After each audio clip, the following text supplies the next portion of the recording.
नमस्कार दोस्तों, एक बार फिर से स्वागत है हमारे यूट्यूब चैनल गगन इंटरनेट एडवाइस में।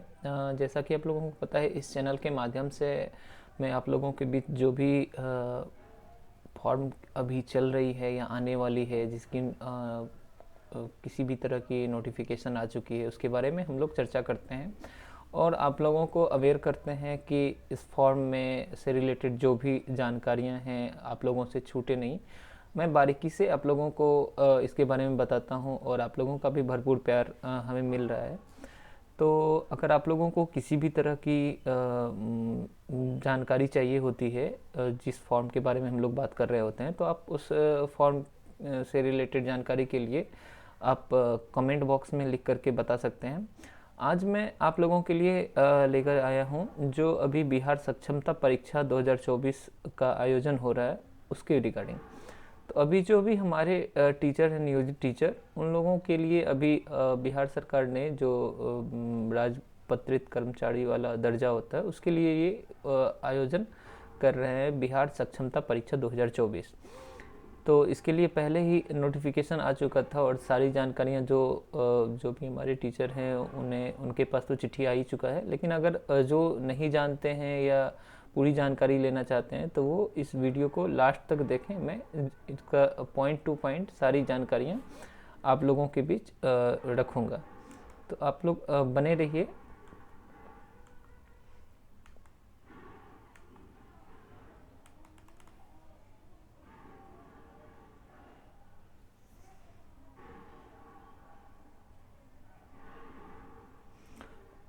इसमें लिखा गया है कि बिहार विद्यालय विशिष्ट शिक्षक नियमावली 2023 के नियम 4 के आलोक में राज्य में कार्यरत स्थानीय निकाय शिक्षकों की सक्षमता परीक्षा ली जानी है। इस नियमावली के तहत स्थानीय निकाय द्वारा नियुक्त सभी शिक्षकों को सक्षमता परीक्षा उत्तीर्ण करना आवश्यक है तथा सक्षमता परीक्षा उत्तीर्ण होने एवं ऐसी सक्षमता परीक्षा के उपरांत आवंटित विद्यालय में योगदान के पश्चात वे विशिष्ट शिक्षक कहलाएंगे। अभी तक जो स्थानीय निकाय मतलब पंचायत या प्रखंड या इस तरह से जो भी उनका भर्ती हुआ था, तो अभी तक वो विशिष्ट शिक्षक नहीं थे। बिहार सरकार के राजपत्रित कर्मचारी वाला जो दर्जा होता है वो उन्हें नहीं मिला था। तो अभी उनको उसका सारा बेनिफिट मिलेगा और वो विशिष्ट शिक्षक कहलाएंगे। और इसके लिए क्या है कि परीक्षा पास होने के बाद उन्हें जो विद्यालय का आवंटन किया जाएगा, मतलब जो विद्यालय उनको मिलेगा वो वहीं पे उन्हें जाना होगा। तो इसके लिए दिया हुआ है, सक्षमता परीक्षा उत्तीर्णता के उपरांत आवंटित विद्यालय में योगदान करने की तिथि से इनका जिला स्तरीय एकल संवर्ग होगा। तत्संबंधी शिक्षा विभाग अधिसूचना ज्ञापक 11 नियमावली 1/2/2023 अंश 2 135 दिनांक 15/1/2024 के माध्यम से प्राप्त निर्देश एवं विभागीय पत्रांक इतना इतना इतना के माध्यम से प्राप्त मार्गदर्शिका के आलोक में स्थानीय निकाय शिक्षकों की प्रथम सक्षमता परीक्षा 2024 हेतु ऑनलाइन माध्यम से 1/2/2024 से 15/2/2024 की अवधि में आवेदन पत्र आमंत्रित किए जाते हैं। उक्त परीक्षा का विस्तृत विवरण अग्रेतर कंडिकाओं में है। मतलब इसका मोटा मोटी कहना है कि ये जो ये आप देख रहे हैं ज्ञापक पत्रांक, इसमें बोर्ड को सारी सूचनाएं मिली थी जो आपको ऐसे ऐसे एग्ज़ाम कंडक्ट करवाना है, जिसके लिए ऑनलाइन अप्लाई होगा। उसका डेट दिया 1 फरवरी 2024 से 15 फरवरी 2024 तक। इसी डेट में आपको ऑनलाइन करना है। 1 फरवरी से ये स्टार्ट हो चुका है और 15 फरवरी तक इसका लास्ट डेट है। इसका जो है सो पूरा डिटेल दिया हुआ है। संरचना मतलब कैसे एग्ज़ाम होगा। सक्षमता परीक्षा के प्रश्न बहुविकल्पीय होंगे, मतलब इसका क्वेश्चन जो होगा सक्षमता परीक्षा में ये मल्टीपल चॉइस वाला होगा। प्रत्येक प्रश्न 1 अंक का होगा। जो भी इसका क्वेश्चन होगा सभी 1 अंक का होगा। और सबसे ज़रूरी जो चीज़ है, निगेटिव मार्किंग नहीं होगी। इसमें एक बहुत अच्छा चीज़ गवर्नमेंट ने सोचा है, जो निगेटिव मार्किंग नहीं होगी। अगर निगेटिव मार्किंग हो जाती तो बहुत ज़्यादा परेशानी हो जाती।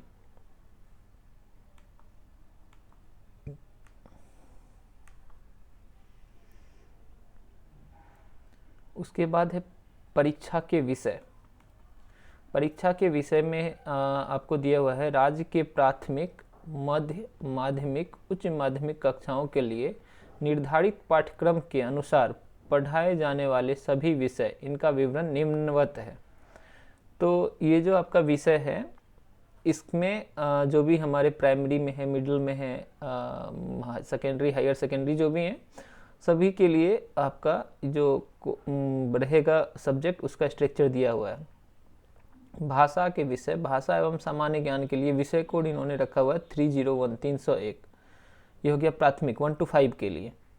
और इसमें दिया हुआ है प्राथमिक विद्यालय के शिक्षक अभ्यर्थियों को भाषा के अंतर्गत अंग्रेजी भाषा एवं हिंदी अथवा उर्दू अथवा बांग्ला में से किसी एक भाषा की परीक्षा देनी होगी। तो इसमें जो है सो आपको 1 to 5 के लिए किसी एक लैंग्वेज का सिलेक्शन करना है, जिसमें से आपका एक हो जाएगा भाषा एवं सामान्य विज्ञान, सामान्य विषय हो जाएगा, और दूसरा हो जाएगा इसमें से हिंदी, इंग्लिश, उर्दू, बांग्ला में से कोई एक सिलेक्शन करना होगा। उसके बाद आ जाते हैं 6 to 8 के लिए। 6 to 8 के लिए आपको विषय दिया हुआ है हिंदी के लिए 401, अंग्रेजी के लिए 402, संस्कृत के लिए 403, उर्दू के लिए 404, और इस तरह से कोई एक सब्जेक्ट आपको लेना होगा। उसके बाद हम आ जाते हैं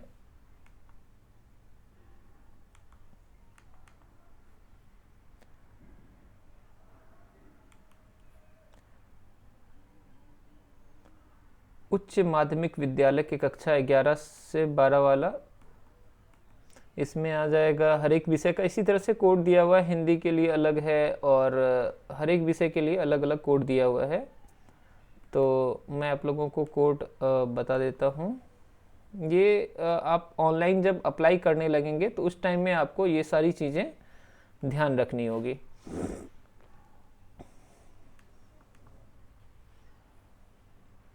उसके अलावा पाठ्यक्रम, इसका जो सिलेबस है वो सिलेबस भी इन्होंने जारी किया हुआ है। सिलेबस के लिए इनका है बिहार लोक सेवा, मैं एक बार इन्हें दिखा देता हूँ आप सबों को।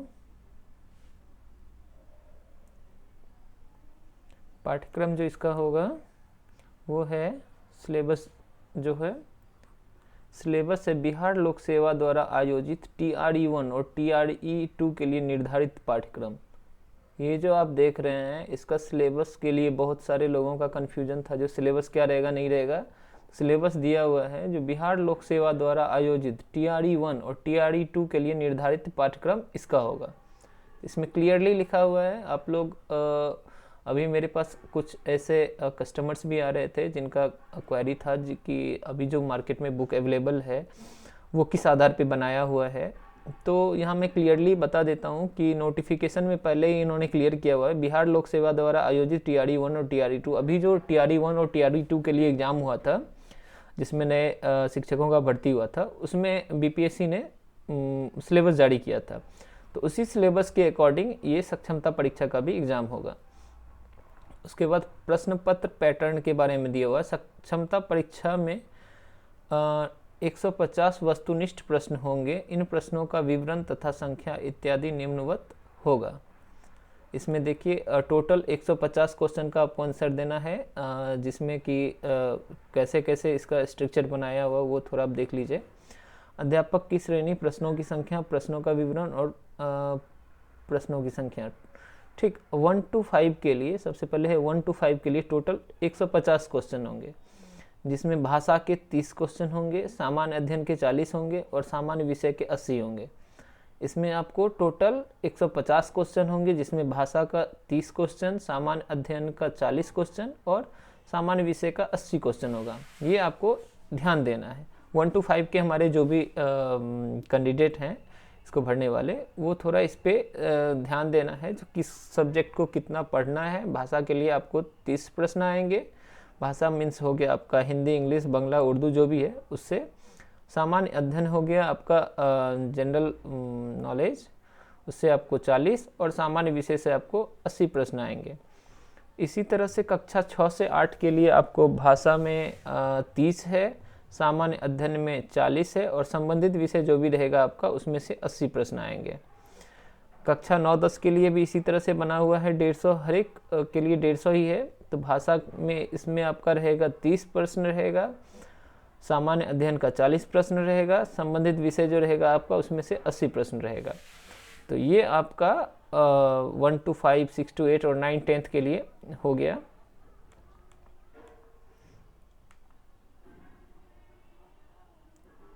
इसी तरह से 11, 12th के लिए भी सेम है। भाषा का जो इन्होंने रखा हुआ है वो रखा हुआ है 30 प्रश्न है, सामान्य अध्ययन का 40 और संबंधित विषय का 80 प्रश्न है। मीन्स 6 to 12th के लिए जो भी कैंडिडेट हैं उनके लिए लगभग सेम स्ट्रक्चर है। भाषा से 30 प्रश्न आ जाएंगे, जनरल नॉलेज के 40 और जो भी आपका सब्जेक्ट रहेगा उससे 80 प्रश्न रहेंगे। इसके लिए जो एलिजिबिलिटी है, मतलब अर्हता जो है, स्थानीय निकाय द्वारा राज्य के प्राथमिक, मध्य माध्यमिक, उच्च माध्यमिक विद्यालय में नियुक्त एवं कार्यरत शिक्षक, शारीरिक शिक्षक सहित पुस्तकालयाध्यक्ष। मतलब इसके लिए जो एलिजिबिलिटी है वो जो अभी टीचर हैं जिनकी पोस्टिंग प्राथमिक में, मध्य में, माध्यमिक, उच्च माध्यमिक विद्यालय में नियुक्त हैं या कार्यरत शिक्षक हैं, जिसमें फिजिकल टीचर और लाइब्रेरियन ये सभी हैं, वो सभी ये भर सकते हैं। उसके बाद आ जाता है परीक्षा शुल्क। तो इसमें जो है सो सभी कोटि के लिए, सभी कोटि के अभ्यर्थियों के लिए परीक्षा शुल्क 1100 रुपये है। मतलब इसमें कैटेगरी वाइज फीस नहीं डिवाइड किया हुआ है, चाहे वो जनरल हो, ओबीसी हो, एससी एसटी हो, गर्ल्स हो, जेंट्स हो, मतलब लड़के लड़कियां एवं जो भी हैं सभी के लिए एक समान फीस रखा हुआ है, अलग अलग नहीं किया हुआ है। उसके बाद है आपका नेक्स्ट पॉइंट परीक्षा प्रक्रिया एवं अवधि। तो इसमें सक्षमता परीक्षा के लिए दिया हुआ है जो किस तरह से परीक्षा होगा और कितना देर का होगा। तो सक्षमता परीक्षा जो है कंप्यूटर बेस्ड टेस्ट सीबीटी के माध्यम से आयोजित की जाएगी एवं इसकी अवधि 2 घंटे 30 मिनट की होगी। मतलब इसका जो पहले आप लोग जो हमारे कैंडिडेट हैं जो कंप्यूटर पे अवेयर नहीं हैं तो उनको थोड़ी बहुत प्रैक्टिस करनी होगी क्योंकि ये पहली बार इस तरह से सक्षमता परीक्षा का आयोजन किया जा रहा है और बहुत दिनों से इस तरह का किसी भी तरह का आयोजन नहीं किया हुआ था बिहार सरकार ने। तो हमारे कुछ कैंडिडेट होंगे जिन्हें थोड़ी सी भी इसकी जानकारी नहीं होगी कैसे एग्ज़ाम देना है नहीं देना है, तो वो थोड़ा प्रैक्टिस कर ले। प्रैक्टिस सेट आपको अलग अलग वेबसाइट पे अवेलेबल है। तो ये कंप्यूटर पे होता है और इजी है, पेन पेपर के मुकाबले तो इजी होता है, लेकिन थोड़ा बहुत प्रैक्टिस आपको करना होगा। और ये टोटल 150 क्वेश्चन के लिए आपको 2 घंटा 30 मिनट का समय दिया जाएगा। उसके बाद इसमें जो आपका पासिंग मार्क है उसके बारे में भी चर्चा किया हुआ है, तो मैं उसके बारे में थोड़ा बता देता हूँ।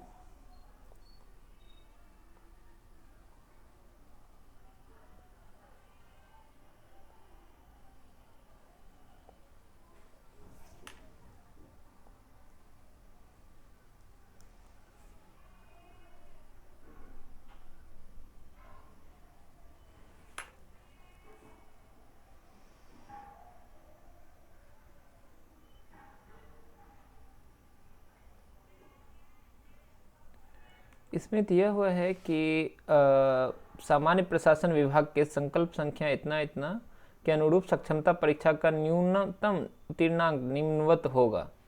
मतलब आपको मिनिमम इतना परसेंटेज लाना पड़ेगा तो आप इसमें पास हो जाएंगे। इसमें जो है कैटेगरी वाइज सबका अलग अलग किया हुआ है कि जनरल के लिए इन्होंने रखा हुआ है 40% अंक। मतलब आपको 150 में 40% लाना है अगर आप जनरल कैटेगरी के स्टूडेंट हैं। बीसी के लिए 36.5% अंक उनको लाना होगा। ईबीसी के लिए 34% अंक लाना होगा। और इसी तरह से अलग अलग कैटेगरी के लिए वो सारा कुछ किया हुआ है। आपको मैं नेक्स्ट कैटेगरी का दिखा देता हूँ। जो हमारे एससी एसटी हैं उन्हें 32% अंक लाना होगा। जो दिव्यांग हैं, दिव्यांग कैंडिडेट हैं, उन्हें 32% लाना होगा। और जो फीमेल हैं उन्हें भी 32% लाना है। वो 150 में 32% ले आएंगे तो वो पास कर जाएंगे। तो आपको थोड़ी बहुत मेहनत करनी होगी। जो बहुत दिनों से मतलब इस तरह का कोर्स का जो भी स्ट्रक्चर है, सिलेबस नहीं देख रहे हैं, तो वो थोड़ा बहुत भी देख लेंगे तो इजीली पास कर जाएंगे। उसके बाद है अगला पॉइंट प्रमाण पत्र। सक्षमता परीक्षा 2024 उत्तीर्ण सभी अभ्यर्थियों को उत्तीर्णता प्रमाण पत्र निर्गत किया जाएगा। इसके लिए इन्होंने दिया हुआ है कि जो भी कैंडिडेट पास करेंगे उन्हें एक प्रमाण पत्र दिया जाएगा। परीक्षा फॉर्म भरते समय शिक्षक अभ्यर्थियों को विद्यालय आवंटन हेतु 3 जिलों का विकल्प देना अनिवार्य होगा। तो इसमें क्या है कि इस पे भी थोड़ी बहुत कंट्रोवर्सी थी कि जो जिस डिस्ट्रिक्ट में पोस्टेड हैं उसका ऑप्शन नहीं देना है, बट ऐसा कोई बात नहीं है। आप 3 डिस्ट्रिक्ट का ऑप्शन देना है। आप जिस डिस्ट्रिक्ट का भी देना चाहते हैं, चाहे आप उस डिस्ट्रिक्ट में अभी हैं तो आप उस डिस्ट्रिक्ट का ही फर्स्ट ऑप्शन दीजिए, या अगर दूसरा डिस्ट्रिक्ट देना चाहते हैं तो अपने अकॉर्डिंग दे सकते हैं। टोटल आपको 3 डिस्ट्रिक्ट का ऑप्शन देना होता है, तीनों आपको ये भरना होगा। उसके बाद है शिक्षक अभ्यर्थी द्वारा भरे गए आवेदन सबमिट करने के उपरांत संबंधित जिला के जिला कार्यक्रम पदाधिकारी स्थापना के लॉगिन में जाएगा। तत्पश्चात जिला कार्यक्रम पदाधिकारी स्थापना द्वारा जांचोपरांत इसे अंतिम रूप से सबमिट किया जाएगा, जिस पर जिला कार्यक्रम पदाधिकारी का डिजिटल हस्ताक्षर अंकित होगा। सत्यापन के दौरान जिला कार्यक्रम पदाधिकारी यह आश्वस्त हो लेंगे कि शिक्षक अभ्यर्थी सक्षम स्थानीय निकाय द्वारा वास्तव में नियोजित शिक्षक हैं। ये इन्होंने एक थोड़ा नया टर्म इसमें डाल दिया है गवर्नमेंट ने, कि जो भी हमारे कैंडिडेट अप्लाई करेंगे, ऑनलाइन अप्लाई करेंगे, तो वो डीपीओ के पास सारे कैंडिडेट की डिटेल्स चले जाएंगे, उस डिस्ट्रिक्ट के डीपीओ के पास, और वहाँ से वो लोग कंफर्म कर लेंगे कि ये जो टीचर इन्होंने अप्लाई करा हुआ ये सही है या नहीं है। वो उनका डॉक्यूमेंट और जो भी स्कूल का डाटा उन्होंने डाला होगा वो चेक कर लेंगे कि ये सही है या नहीं है। क्योंकि होता क्या है कि सक्षमता परीक्षा के लिए बहुत ज़्यादा आपकी कोई इम्प्लाई कोड या कुछ ऐसी होती है नहीं। आप जो डॉक्यूमेंट डालेंगे और स्कूल का नाम वगैरह डालेंगे, अपने स्कूल का यूटाइस कोड वगैरह डालेंगे, तो उसी के आधार पे वो वहाँ से चेक करेंगे तो हाँ ये शिक्षक यहाँ नियुक्त है या नहीं है, और उसके बाद ही वो फॉर्म को आगे बढ़ाएंगे। उसके बाद है फॉर्म भरते समय शिक्षक अभ्यर्थी द्वारा खासकर पिता माता का नाम, जन्म तिथि एवं योगदान की तिथि इत्यादि सही भरा गया है या नहीं मिलान करने के उपरांत सबमिट किया जाएगा। हाँ ये चीज़ ध्यान देना है, क्योंकि आपकी जो ज्वाइनिंग है उस टाइम में आपने जो माता पिता का नाम, जन्म तिथि और योगदान की तिथि, ये सभी चीज़ें सेम टू सेम रहनी चाहिए। अगर थोड़ी सी भी डिफर होगी तो यहाँ जो आपका डीपीओ जिला कार्यक्रम पदाधिकारी है स्थापना द्वारा, वो अगर उनके पास वो डाटा मैच नहीं करेगा तो रिजेक्ट होने का संभावना है। अगर मान के चलिए आपने अपना नाम या माता पिता का नाम कुछ भी गलत भर दिया है और उनके डाटा में, उनके पास जो डाटा है उनमें वो मैच नहीं कर रहा है, तो उन्हें लगेगा या तो इन्होंने गलत करा है या दूसरा कैंडिडेट है इन्होंने, तो हो सकता है वो उन्हें रिजेक्ट कर दे। तो इसीलिए आपको माता पिता का नाम, जन्म तिथि और योगदान की तिथि, ये सभी चीज़ें अच्छी तरह से भरनी है। उसके बाद है परीक्षा देने के पश्चात मूल प्रवेश पत्र गुम होने की स्थिति में शिक्षक अभ्यर्थी को दोबारा सक्षमता परीक्षा देना होगा। मतलब ये है कि आपको मूल प्रवेश पत्र, परीक्षा देने के बाद मूल प्रवेश पत्र किसी भी स्थिति में गुम नहीं करना है। अगर आपका एडमिट कार्ड गुम हो गया तो आपको दोबारा से परीक्षा देना होगा। मतलब आप पास भी कर जाएंगे तो भी वो पास आपका कोई काम का नहीं रहेगा, क्योंकि आपका एडमिट कार्ड भी बहुत ही ज़रूरी है। और उसके बाद दिया हुआ है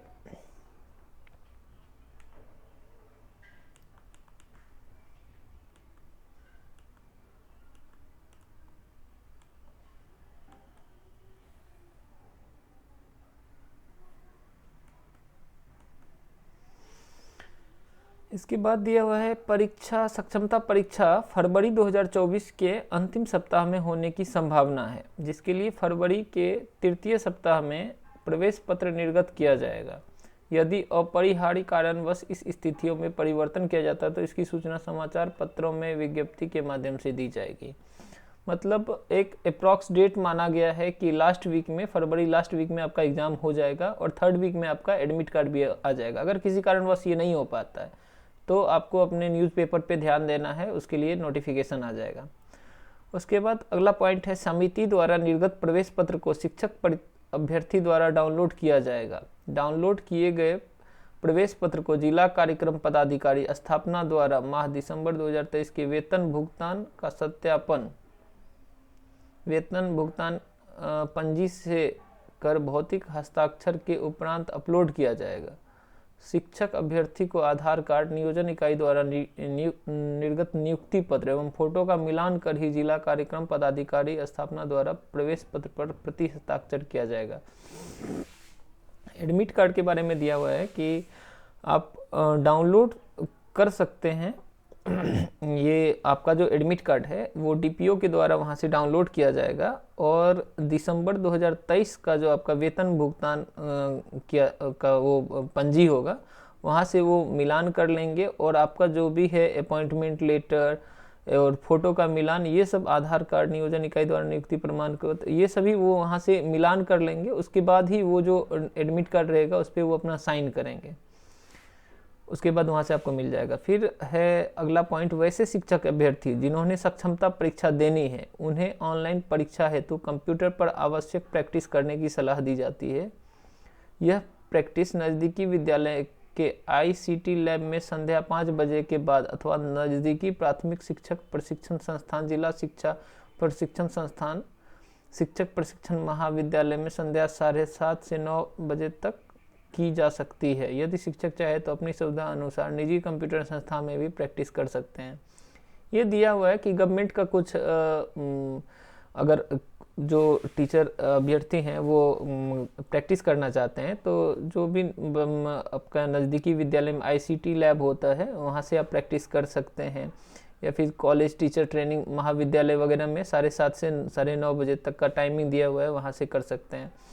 मतलब आप स्कूल टाइम में ये नहीं करना है, 5 बजे के बाद आप जहाँ पे चाहे आपको अगर पर्सनल है या कोई निजी है वहाँ से कर सकते हैं, जहाँ से आपको इच्छा वहाँ से कर सकते हैं। उसके बाद है नेक्स्ट पॉइंट में, सक्षमता परीक्षा उत्तीर्णता के पश्चात सभी उत्तीर्ण अभ्यर्थियों का विद्यालय आवंटन के पूर्व काउंसलिंग होगा, जिसमें उनके प्रमाण पत्रों की जाँच की जाएगी तथा थंब इम्प्रेशन एवं आइरिस रिकॉग्नाइजेशन का मिलान किया जाएगा। इसमें क्या है कि अगर जो भी कैंडिडेट ये पास कर जाते हैं सक्षमता परीक्षा तो उनको जो विद्यालय आवंटन होगा, तो जैसे अभी बीपीएससी टीआरई 1-2 में काउंसलिंग हो रहा था, डॉक्यूमेंट वेरिफिकेशन और थंब इम्प्रेशन वगैरह लिया जा रहा था, तो उसी तरह से इसमें भी है कि आपका काउंसलिंग किया जाएगा जिसमें प्रमाण पत्रों की जाँच, थंब इम्प्रेशन होगा बायोमेट्रिक के लिए और आइरिस रिकॉग्नाइजेशन, जिनका थंब नहीं होता उनका आँख से आइरिस रिकॉग्नाइजेशन किया जाता है। और ये चीज़ ज़रूरी आज के डेट में रखा हुआ है।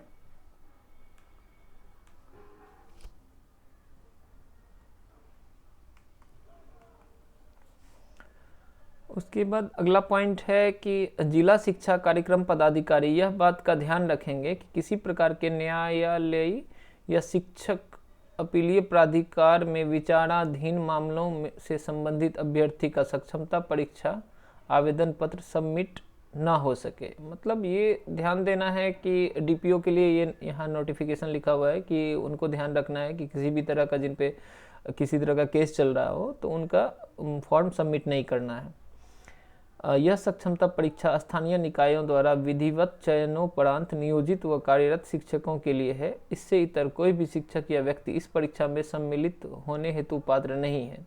इसके अतिरिक्त पूर्व में नियोजित रहे एवं वर्तमान में नियोजन मुक्त या सेवानिवृत्त हो चुके शिक्षक इस परीक्षा में सम्मिलित होने के पात्र ही नहीं है। इसका तो कोई सवाल ही नहीं होता, जो इसमें अभी जॉब कर रहे हैं बस उन्हीं के लिए है। अगला पॉइंट है, शिक्षकों द्वारा अपने जिला के जिला कार्यक्रम पदाधिकारी के माध्यम से ऑनलाइन भरे गए परीक्षा आवेदन के विवरणों के आधार पर समिति द्वारा उनका प्रवेश पत्र निर्गत किया जाएगा। प्रवेश पत्र निर्गत किए जाने मात्र से परीक्षा के लिए अभ्यर्थी की पात्रता एवं संपुष्टि नहीं होगी। इसमें लिखा हुआ है कि उनका जो डीपीओ द्वारा आप जो अप्लाई कर रहे हैं और उसके आधार पर जो प्रवेश पत्र किया जाएगा, तो यहाँ पे इन्होंने क्लियर किया हुआ परीक्षा आवेदन के विवरणों के आधार पर समिति द्वारा उनका प्रवेश पत्र निर्गत किया जाएगा। ठीक है, और प्रवेश पत्र निर्गत किए जाने मात्र से परीक्षा के लिए अभ्यर्थी की पात्रता संपुष्टि नहीं होगी। मतलब सारा डॉक्यूमेंट जब तक आपका वेरीफाई नहीं होगा तब तक आप इसके लिए वेरीफाइड एलिजिबिलिटी नहीं होते हैं। परीक्षा आवेदन भरे जाने की प्रक्रिया से लेकर परीक्षा फल प्रकाशन व प्रमाण पत्र निर्गत करने की प्रक्रिया के बीच अथवा परीक्षा काल परीक्षा फल प्रकाशन के पश्चात शिक्षक के सेवा काल में यदि किसी भी समय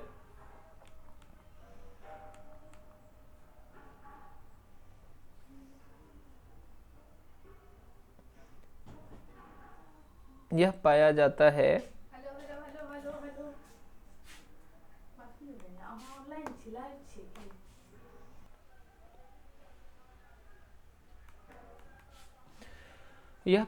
है कि संबंधित परीक्षार्थी इस परीक्षा हेतु पात्र नहीं था तो उसका अभ्यर्थित परीक्षा फल एवं प्रमाण पत्र रद्द किया जाएगा। मतलब इसका कहना यह है कि जब तक परीक्षा फल जारी होता है और उसके दौरान या उसके बाद भी अगर पता चलता है कि ये कैंडिडेट एलिजिबल नहीं था किसी भी कारणवश, तो उनका परीक्षा फल और प्रमाण पत्र दोनों रद्द कर दिया जाएगा। उसके बाद है अगला पॉइंट, निर्धारित अवधि में विहित शुल्क के साथ जिस इच्छुक अभ्यर्थी का ऑनलाइन आवेदन जिला कार्यक्रम पदाधिकारी स्थापना के माध्यम से समिति को प्राप्त नहीं होगा उसका प्रवेश पत्र निर्गत नहीं किया जाएगा। यह भी दिया हुआ है कि मान के चलिए आपने अप्लाई कर दिया और वहाँ से डीपीओ ने आपका फॉर्म आगे नहीं बढ़ाया तो उसका भी प्रमाण पत्र जारी नहीं किया जाएगा। उसके बाद है कि नॉर्मलाइजेशन करके, क्योंकि होता क्या है कि सीबीटी में अलग अलग क्वेश्चन होता है, अलग अलग जो सीटिंग होती है, तो सबको एक नॉर्मलाइजेशन किया जाता है जिसमें नंबर कम ज़्यादा कभी कभी हो जाता है। तो उसके लिए दिया हुआ है कंप्यूटर बेस्ड सीबीटी विधि से आयोजित की जाने वाली परीक्षाएं जिनमें अभ्यर्थियों की संख्या अपेक्षाकृत ज़्यादा होती है का आयोजन एक से अधिक पालियों या तिथियों में किया जाता है। ऐसी परीक्षाओं में सामान्यतः अलग अलग पालियों में प्रश्न पत्रों के अलग अलग कठिनाई स्तर होने के कारण इन परीक्षाओं का परीक्षा फल तैयार करने के पूर्व नॉर्मलाइजेशन की विधि अपनाई जाती है ताकि किसी विशेष पाली के अभ्यर्थियों को कोई लाभ या हानि नहीं हो। इसलिए इस परीक्षा में भी नॉर्मलाइजेशन विधि अपनाकर परीक्षा फल प्रकाशित किया जाएगा। मतलब ये नॉर्मल सा है, सीबीटी में ऐसा होता ही है। उसके बाद दिया हुआ है नॉर्मलाइजेशन की प्रक्रिया के उपरांत अभ्यर्थी का जो भी नॉर्मलाइज स्कोर होगा वही अभ्यर्थी का प्राप्तांक होगा। अभ्यर्थियों की उत्तीर्णता अथवा अनुत्तीर्णता का निर्धारण इसी प्राप्तांक नॉर्मलाइज्ड स्कोर के आधार पर कंडिका 9 में दिए गए उत्तीर्णांक प्रतिशत के अनुसार होगा, ना कि रॉ स्कोर के आधार पर। ये दिया हुआ है कि मैंने आपको बताया था कि हर एक कैंडिडेट का किसका कितना रहेगा पासिंग का परसेंटेज, तो आपको जो नॉर्मलाइजेशन मार्क होगा वही आपका एक्यूरेट मार्क होगा।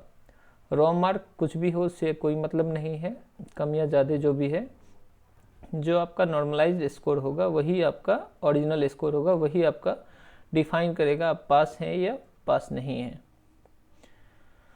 उसके बाद इन्होंने दिया हुआ है कि उदाहरण स्वरूप यदि किसी सामान्य श्रेणी के अभ्यर्थी का 150 अंकों की परीक्षा में रॉ स्कोर 61 है तथा नॉर्मलाइजेशन प्रक्रिया के उपरांत उसका नॉर्मलाइज्ड स्कोर 59.10 आता है तो निर्धारित उत्तीर्णांक 150 का 40% 60 प्राप्त नहीं करने के कारण अभ्यर्थी का रिजल्ट अनुत्तीर्ण घोषित होगा। यहाँ पे इन्होंने किया हुआ है, अब बातें सारी क्लियर ही है कि इन्होंने पहले ही लिख ही दिया है कि अगर आपका जो भी मार्क है वो रॉ वाला काउंट नहीं होगा, नॉर्मलाइज वाला ही काउंट होगा। उसके बाद इन्होंने दिया हुआ है कि यद्यपि परीक्षा में गलत उत्तीर्ण हेतु निगेटिव मार्किंग का प्रावधान नहीं है, किंतु नॉर्मलाइजेशन की प्रक्रिया में अपेक्षाकृत अधिक प्रश्नों के गलत उत्तर दिए जाने की स्थिति में नॉर्मलाइजेशन स्कोर में ऋणात्मक प्रभाव आ सकता है। हाँ, ये एक मैं चीज़ आप लोगों को क्लियर कर देता हूँ कि परीक्षा में तो निगेटिव मार्किंग नहीं है, बट नॉर्मलाइजेशन में अगर आप बहुत ज़्यादा क्वेश्चन आपका गलत आ जाएगा तो हो सकता है आपका रिजल्ट निगेटिव में चला जाए। उसके बाद है अगला पॉइंट, ऑनलाइन परीक्षा आवेदन पत्र भरने एवं परीक्षा शुल्क जमा करने की तिथि। इसमें दिया हुआ है उक्त परीक्षा में सम्मिलित होने हेतु केवल यथा कंडिका 6 के अनुरूप निर्धारण अर्हता, जो भी उन्होंने क्वालिफिकेशन रखा हुआ है, उन्होंने एलिजिबिलिटी रखी हुई है, वो सभी तो आपको बता ही दिया मैंने। निर्धारण अर्हता रखने वाले अभ्यर्थियों से सिर्फ ऑनलाइन के माध्यम से परीक्षा आवेदन पत्र एवं परीक्षा शुल्क दिनांक 1/2 से 15/2 तक स्वीकार किए जाएंगे। डेट इन्होंने बता ही दिया है। उसके बाद आवेदन पत्र भरने की तिथि है, ये साइट दिया हुआ है BSEBsakshamta.com पर जाकर क्लिक करना होगा। क्लिक करने पर सक्षमता एग्जामिनेशन 2024 का लिंक खुलेगा जिस पर अभ्यर्थी आवेदन कर सकते हैं। ऑनलाइन आवेदन भरने के पूर्व आवेदक सुनिश्चित हों कि उनके पास उनका अपना कार्यरत ईमेल आईडी तथा मोबाइल नंबर मौजूद है। अभ्यर्थी अपना ईमेल आईडी एवं मोबाइल नंबर अंतिम परीक्षा फल प्रकाशित होने तक सुरक्षित रखेंगे। इसमें इन्होंने रखा हुआ है कि जो भी आप मेल आईडी और मोबाइल नंबर देंगे उनको आपको लास्ट जब तक आपका रिजल्ट आएगा तब तक आपको सुरक्षित रहना है। ऐसा नहीं कि आज आपने जो मोबाइल नंबर दिया है वो कुछ दिनों के बाद बंद हो जाए या मेल आईडी जो दिया है वो बंद हो जाए, क्योंकि होता क्या है कि बिहार बोर्ड की तरफ से जो भी मान के चलो आप पासवर्ड भूल जाते हो तो रीसेट करने के लिए भी उसी मेल और मोबाइल का यूज़ होता है। इसलिए आपको वैसा ही नंबर और मेल आईडी का यूज़ करना है जो आपका हमेशा से चालू रहे, किसी भी स्थिति में बंद नहीं करना है। उसके बाद अगला पॉइंट दिया है परीक्षा पत्र समिति के वेबसाइट पर भरने की विस्तृत विधि निम्नवत है। यहाँ इन्होंने पूरा प्रोसेस बताया है कि कैसे वेबसाइट पे भरना है। फर्स्ट स्टेप में दिया उपयुक्त वेबसाइट पर आवेदन की प्रक्रिया 3 चरणों में पूर्ण होगी। फर्स्ट है पंजीकरण, सेकेंड है फॉर्म भरना, थर्ड है भुगतान। सबसे पहले आपका रजिस्ट्रेशन होता है जिसमें नाम वगैरह पूछा जाता है। उसके बाद फॉर्म भरना है कंप्लीट, उसके बाद आपको पेमेंट करना है। पंजीकरण के बारे में क्या दिया है कि पंजीकरण प्रथम बार में अभ्यर्थी रजिस्टर न्यू कैंडिडेट पर क्लिक करेंगे, तत्पश्चात रजिस्ट्रेशन का पेज खुलेगा। रजिस्ट्रेशन पेज पर आवेदक अपनी संबंधित सूचनाएं भरेंगे और रजिस्टर बटन पर क्लिक करेंगे। इसके बाद ये जो भी है आपका रजिस्ट्रेशन का और ऑनलाइन का प्रोसेस इन्होंने पूरा क्लियर किया हुआ है, तो आपको उस पर थोड़ा ध्यान देना है कैसे रजिस्टर करना है।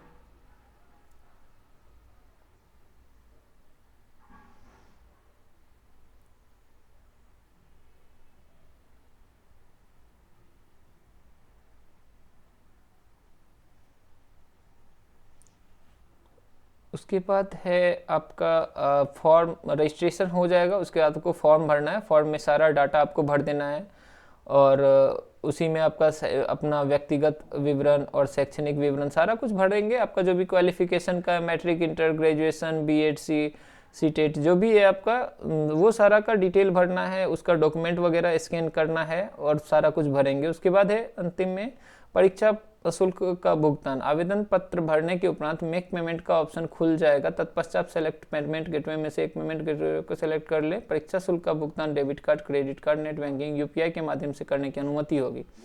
इसके अलावा कोई भी माध्यम से परीक्षा शुल्क का भुगतान स्वीकार नहीं होगा। तो ऑनलाइन पेमेंट होता है, ये तो आजकल नॉर्मल सी बात है, ये सभी को पता ही होगा कि जो भी फॉर्म भरे जाते हैं सभी आजकल ऑनलाइन ही पेमेंट स्वीकार करते हैं। उसके बाद है एक इम्पोर्टेंट इन्होंने दिया हुआ है अपलोड रंगीन फोटोग्राफ एवं हस्ताक्षर। अभ्यर्थी के फोटोग्राफ का स्कैन किया हुआ साइज 20 से 100 KB का एवं आयाम 3.5 cm × 4.5 cm का होना चाहिए एवं हस्ताक्षर का स्कैन किया हुआ साइज 10 से 50 KB का होना चाहिए। ये तो अगर आप ऑनलाइन भरने लगेंगे तो आपको जो स्कैन अगर आप खुद से करें तो आपको इस पे चीज़ पे ध्यान देना है, या अगर किसी कैफ़े से करवा रहे हैं तो वो उनको पता रहता है किस तरह से। आपको जो ध्यान देना है वो है रंगीन फोटोग्राफ हल्का होना चाहिए एवं फोटोग्राफ का बैकग्राउंड सफ़ेद अथवा हल्के रंग का होना चाहिए एवं कैमरे के सामने खींचा हुआ फ़ोटो होना चाहिए। मतलब आजकल मैं देखता हूँ कि कुछ कैंडिडेट ऐसे आते हैं जो अपने मोबाइल से सेल्फी खींच करके बोलते हैं यही फ़ोटो मेरा अपलोड कर दीजिए, बट हो सकता है अगर आप सेल्फी वाला फ़ोटो या जो स्पेसिफिकेशन दिया है इसके हिसाब से अगर फ़ोटो नहीं डालेंगे तो बोर्ड आपका फ़ोटो रिजेक्ट भी कर सकता है, फॉर्म रिजेक्ट भी कर सकता है। तो उसके लिए क्या है कि आपको किसी भी स्टूडियो से उसका जो कैमरा होता है उनके सामने फ़ोटो खिंचवाना है। फ़ोटो नॉर्मली जो पासपोर्ट होता है जिसमें आपका दोनों कान स्पष्ट नज़र आना चाहिए, आपके चेहरे पर प्रॉपर लाइटिंग होनी चाहिए, उस तरह का फ़ोटो खिंचवाना है और उनको बोल देना है कि बैकग्राउंड वाइट होना चाहिए या हल्का रंग का, मतलब कोई डीप कलर का बैकग्राउंड नहीं होना चाहिए। तो इस चीज़ पे थोड़ा ध्यान देना है। उसमें दिया है जी फ़ोटो में अभ्यर्थी की आंखें एवं चेहरा स्पष्ट रूप से दिखना चाहिए। ये मैंने आपको बता ही दिया है कि मतलब उसको स्टूडियो वाले को बोल देना है कि आपको बैकग्राउंड उजला रखना है, फ़ोटो पे प्रॉपर लाइटिंग रहनी चाहिए और कोशिश करना चाहिए कि दोनों कान स्पष्ट दिखना चाहिए। उसके बाद दिया हुआ है फ़ोटो खिंचवाने के समय सिर पर टोपी, कोई कपड़ा, काला चश्मा स्वीकार नहीं है। ये तो बिल्कुल सी बात है, जाहिर सी बात है कि कोई भी टोपी या कोई भी कपड़ा या काला चश्मा वगैरह नहीं रहना चाहिए। बिल्कुल फ़ोटो आपका क्लियर रहना चाहिए जिसमें आपकी चेहरे की स्पष्टता दिखाई दे। उसके बाद अगला पॉइंट है आपका कि प्रमाण पत्रों को अपलोड करना। ये प्रमाण पत्र के बारे में दिया हुआ है कि आपको जो है कौन कौन सा प्रमाण पत्र अपलोड करना पड़ेगा ऑनलाइन करते समय। मैट्रिक का प्रमाण पत्र एवं अंक पत्र, मतलब अगर आप मैट्रिक का डॉक्यूमेंट अपलोड कर रहे हैं तो उसमें आपको 10th का सर्टिफिकेट,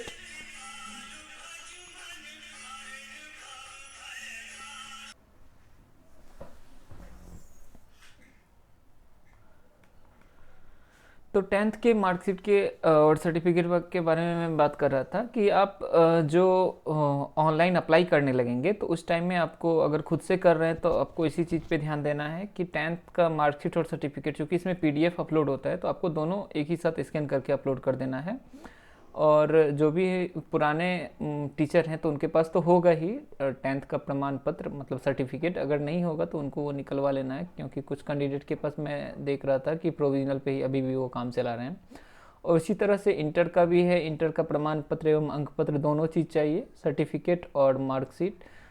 उसके बाद है स्नातक का है, ग्रेजुएशन का भी सेम उसी तरह से मार्कशीट, सर्टिफिकेट। स्नातकोत्तर PG जिनका है उनके लिए है। B.Ed DLED जो भी हैं, बिलिस हैं या उससे रिलेटेड जो भी हैं, आपका क्वालिफिकेशन जो भी है उसके रिलेटेड आपको उसका मार्कशीट और सर्टिफिकेट दोनों अपलोड करना है। दोनों को एक ही PDF में मिला लेना है और अपलोड करना है। शैक्षणिक श्रेणी के आवेदकों के लिए सक्षम प्राधिकार द्वारा निर्गत जाति प्रमाण पत्र, उसके बाद आधार कार्ड है, उसके बाद STT या CTET उत्तीर्णता प्रमाण पत्र है। तो इसमें आपको जाति प्रमाण पत्र लगाना है जो जिस कैटेगरी से अप्लाई किए हैं, और आधार कार्ड लगाना है। CTET STET जो भी हैं उनको वो उसका उत्तीर्णता प्रमाण पत्र लगाना है। उसके बाद नियोजन इकाई द्वारा जारी नियुक्ति पत्र, आपको जो अपॉइंटमेंट लेटर मिला था वो लगाना है यहाँ पे। उसके बाद दिया हुआ है कि दिव्यांग आवेदकों के लिए सक्षम प्राधिकार द्वारा निर्गत प्रमाण पत्र, मतलब जो भी हमारे दिव्यांग कैंडिडेट हैं उनको जो दिव्यांगता वाला सर्टिफिकेट है उनको वो लगाना है। उसके बाद अगला पॉइंट है, आवेदन पत्र भरने के पूर्व व्यू बटन को क्लिक कर अपने द्वारा भरे गए ऑनलाइन परीक्षा पत्र को जांच कर लें। यदि आवेदन में कोई त्रुटि हो तो एडिट बटन को क्लिक कर अपना वांछित सुधार करते हुए आवेदन को सुरक्षित करने के लिए सेव करें। एक चीज़ मैं क्लियरली बता देता हूं कि अगर आप खुद से भर रहे हैं तो सावधानी रखें। अगर आप किसी कैफ़े में, साइबर कैफ़े में भरवा रहे हैं तो वहां जा कर के आपको अपने सामने में ये फॉर्म भरवाना है और हर एक चीज़ पे थोड़ा गौर से ध्यान देना है। और जब कंप्लीट हो जाए तो वहाँ एक प्रीव्यू का बटन आता है, वहाँ से प्रीव्यू करके आप एक एक पॉइंट को क्लियर करके देख लें। अगर कुछ भी आपको गलत लगे तो उसको सुधार करवा लें, क्योंकि हो सकता है इसमें सुधार का डेट अभी तो नहीं दिया हुआ है, बाद में भी ना दे। उसके बाद अगला पॉइंट है, अभ्यर्थी अपने यूज़र ID एवं पासवर्ड को भविष्य के लिए सुरक्षित रख लें एवं इसकी गोपनीयता बनाए रखें। इस यूज़र ID एवं पासवर्ड को समिति कार्यालय में कदापि न भेजें। इसको अपने पास यूज़र ID पासवर्ड को रखना है, किसी भी हाल में किसी को नहीं बताना है। उसके बाद दिया है अगला पॉइंट में, ऑनलाइन के अलावे किसी भी अन्य माध्यम से आवेदन पत्र स्वीकार नहीं किया जाएगा, मतलब इसका जो आवेदन होगा सिर्फ ऑनलाइन ही होगा। उसके बाद है अगला पॉइंट कि यह आवश्यक है कि ऑनलाइन परीक्षा आवेदन पत्र स्वयं के द्वारा भरा जाए। किसी आवेदक का अपूर्ण रूप से भरा हुआ अथवा एक से अधिक आवेदन प्राप्त होने पर आवेदन पत्र अस्वीकृत या रद्द किया जाएगा। मतलब एक ही आवेदन करना है, 2-3 नहीं करना है। अगर एक से ज़्यादा होता है तो आवेदन को रद्द कर दिया जा सकता है। उसके बाद दिया हुआ है कि ऑनलाइन परीक्षा आवेदन में आवेदक द्वारा भरे गए विवरण गलत पाए जाने पर उनके आवेदन पत्र को अस्वीकृत करते हुए उनका परीक्षा फल रद्द कर दिया जाएगा। अगर गलत डिटेल भरेंगे तो हो सकता है आपका एडमिट कार्ड ही ना आए, और एडमिट कार्ड आ भी जाएगा, बाद में पता चला जो गलत है तो भी आपका मार्क्स आपका कैंसिल कर दिया जाएगा। घोषणा पत्र एवं आवेदन पत्र पर हस्ताक्षर के लिए कैपिटल लेटर का प्रयोग वर्जित है। आप जैसे साइन करते हैं उसी तरह से साइन करेंगे। कैपिटल लेटर में जैसे कुछ कैंडिडेट क्या होता है, कैपिटल लेटर में अपना नाम या साइन कर देते हैं, वो एकदम गलत है, वो नहीं करना है आपको। रनिंग हैंड में जैसे करते हैं साइन, उसी तरह से करना है। उसके बाद दिया हुआ है, आवेदन पत्र भरने के पश्चात आवेदक अपने आवेदन फॉर्म की एक हार्ड कॉपी डाउनलोड करेंगे एवं सुरक्षित संधारित करेंगे। भरे गए आवेदन में किसी प्रकार की गलती दिए जाने पर उम्मीदवार की उम्मीदवारी निरस्त कर दी जाएगी। उसके बाद आप जैसे ही क्लियर कर लेते हैं तो आपको अपना एक प्रिंट आउट हार्ड कॉपी रख लेना अपने पास। उसके बाद दिया हुआ है, सभी अभ्यर्थियों को सलाह दी जाती है कि किसी भी तरह की सूचनाओं के लिए समिति की वेबसाइट का अवलोकन करते रहेंगे। इस परीक्षा हेतु ऑनलाइन माध्यम से आवेदन करने के इच्छुक पात्र अभ्यर्थियों को परामर्श दिया गया था कि ऑनलाइन आवेदन पत्र भरने के क्रम में अपने सभी विवरणों को पूर्णतः सही भरा जाना सुनिश्चित करेंगे। अभ्यर्थी द्वारा ऑनलाइन माध्यम से भरे गए फॉर्म में दिए गए विवरण युक्त प्रवेश पत्र ही निर्गत किया जाएगा। एक बार ऑनलाइन आवेदन जमा होने के उपरांत किसी भी विवरण में संशोधन का अनुरोध मान्य नहीं होगा। ये मैंने आपको पहले ही बता दिया है कि आपको एडिट करने का ऑप्शन नहीं दिया हुआ है और फ्यूचर में भी कोई गारंटी नहीं है कि मिलेगा कि नहीं मिलेगा, इसीलिए फॉर्म को बहुत ही सावधानी से भरवाना है। ऑनलाइन आवेदन के क्रम में वांछित विवरणों को सही भरा जाएगा। किसी भी स्तर पर त्रुटिपूर्ण विवरण अंकित करने के लिए आवेदन स्वयं दोषी होंगे तथा उनका अभ्यर्थित्व किसी भी स्तर पर समाप्त कर दिया जा सकता है। ये चीज़ आप लोगों को गौर करना है कि अगर आप साइबर कैफ़े से ही भरवा रहे हैं फॉर्म, तो इसके लिए वो साइबर कैफ़े को रिस्पॉन्सिबल नहीं मानेगा, वो आपको ही रिस्पॉन्सिबल मानेगा। इसीलिए आपको खुद को थोड़ा सा ध्यान दे करके फॉर्म भरवाना है। कहीं भी किसी भी तरह का कोई अगर इशू लगे तो उसको वहीं पे रोक करके उसको सही करना है, उसके बाद आगे बढ़ना है। क्योंकि ये अगर एक बार आपका मिस हो जाएगा तो ये आपका एग्ज़ाम मिस हो जाएगा। आपका हो सकता है एडमिट कार्ड ना जारी हो, अगर जारी भी हो जाएगा तो आपको बाद में कैंसिल कर दिया जाएगा। उसके बाद है, अंतिम रूप से आवेदन पत्र जमा करने के उपरांत इस सक्षमता परीक्षा से संबंधित किसी भी त्रुटि में सुधार हेतु दावा मान्य नहीं होगा। अतः आवेदन पत्र सावधानी पूर्वक भरेंगे। अपूर्ण, त्रुटिपूर्ण एवं निर्धारित प्रक्रिया के तहत परीक्षा शुल्क की राशि नहीं जमा होने की स्थिति में परीक्षा आवेदन पत्र को अस्वीकृत किया जाएगा, जिसकी जवाबदेही संबंधित अभ्यर्थी की होगी। ठीक, तो ये सभी चीज़ें इसमें क्लियर किया हुआ है कि आपको आसानी से कैसे भरना है और किसी भी तरह का जो है सो आपको फॉर्म में दिक्कत होगा तो आप इसके लिए खुद रिस्पॉन्सिबल होंगे। उसके बाद इसमें दिया हुआ है कि ऑनलाइन परीक्षा पत्र को जो है सो शुद्ध भरने के लिए एक फॉर्म दिया हुआ है और उस फॉर्म को पहले से भर लेना है। उस फॉर्म की एक कॉपी यहाँ दी हुई है। उस फॉर्म को भर करके और फिर वहाँ पे अपने खुद से या फिर साइबर कैफ़े में वहाँ ले जाएंगे और वहाँ से सारा कुछ भरवाएंगे। इसके रिगार्डिंग जो भी जानकारी थी वो मैंने आपको शेयर कर दिया है और हम लोग एक फॉर्म कैसे सही भरना है उसकी भी वीडियो बना रहे हैं, तो वो अगर आ जाएगा तो आपको और आसानी हो जाएगी समझने में कैसे कहाँ प्रोसेस होता है नहीं होता है। अगर आप खुद से भर रहे हैं तो अच्छी बात है, अगर से किसी साइबर कैफ़े में भी भरवा रहे हैं तो आपको आसानी से पता चल जाएगा जो कहाँ पे कैसा कौन सा डॉक्यूमेंट कैसे अपलोड होता है, तो आपको और आसानी हो जाएगी। अगर आप हमारे चैनल पे नए हैं तो हमारे चैनल को सब्सक्राइब कर लीजिए और अगर कुछ भी जानकारी चाहिए तो आप कमेंट में पूछ सकते हैं। हम लोग जो हमारे प्राइमरी टीचर हैं, सक्षमता का परीक्षा देने वाले हैं, उनके लिए हम लोग एक सेट की भी व्यवस्था कर रहे हैं।